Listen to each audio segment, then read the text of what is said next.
Morning and welcome back to the channel. I know it's been quite a while since I've uploaded a video. Been going through some issues with some cameras. Anyways, 2013 Ford Transit XLT.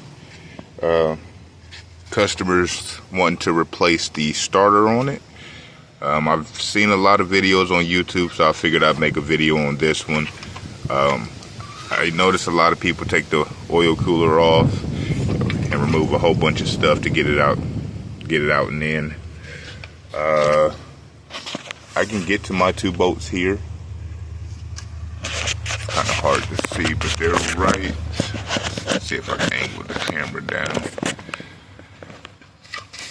Got a bolt on top and a bolt on the bottom, and then you got your wire connections on the back. Pretty sure if I unbolt my two mounting bolts, I can swivel it out, disconnect everything from the back, install on the new starter, everything on the back, and then remount the new starter. So that's what we'll be attempting today.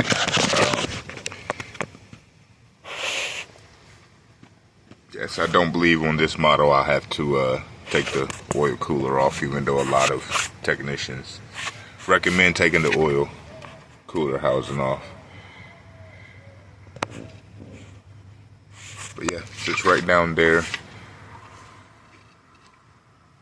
Got a few other repairs I'll be doing on this one as well, but we'll make this video solely on the starter since I really don't see too many actual videos showing how to get it out and get it back in and all of that.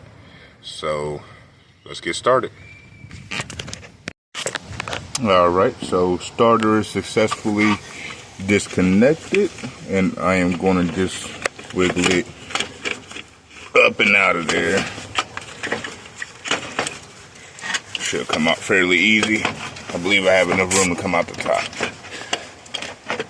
And just a little turn. Let me slide by you. I'm gonna slide by you. And I'm gonna slide by you. I'm gonna slide by you, and I'm out. Alright, that is the old starter. Customer had the vehicle diagnosed and they recommended replacing the starter.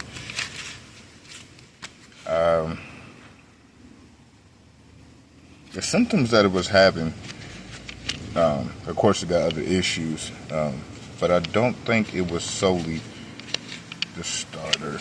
So well, we'll go ahead and get the new one in. See what she does. If she fires up, she fires up.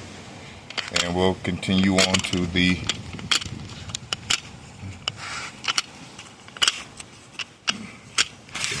and go ahead and finish up the rest of the repairs.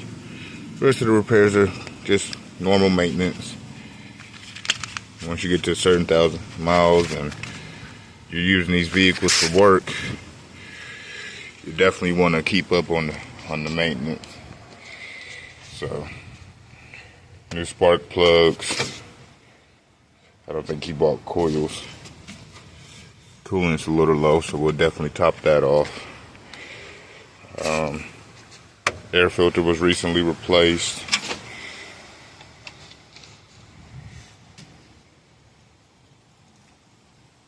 Alright, let's go ahead and get this starter in. Process for getting it back in would be pretty much reverse of how we uninstalled. Get the starter in position, mount your wires, mount it to the body. I would start with the lower bolt or lower stud. Get that in, get it positioned, don't tighten. Put your top bolt in. You can always do bracket last because bracket will just kind of be in your way. Then make sure you put all your wires back into the proper holes so they route properly, and make sure you plug in your connectors. Other than that, yeah, we'll go ahead and get her back in.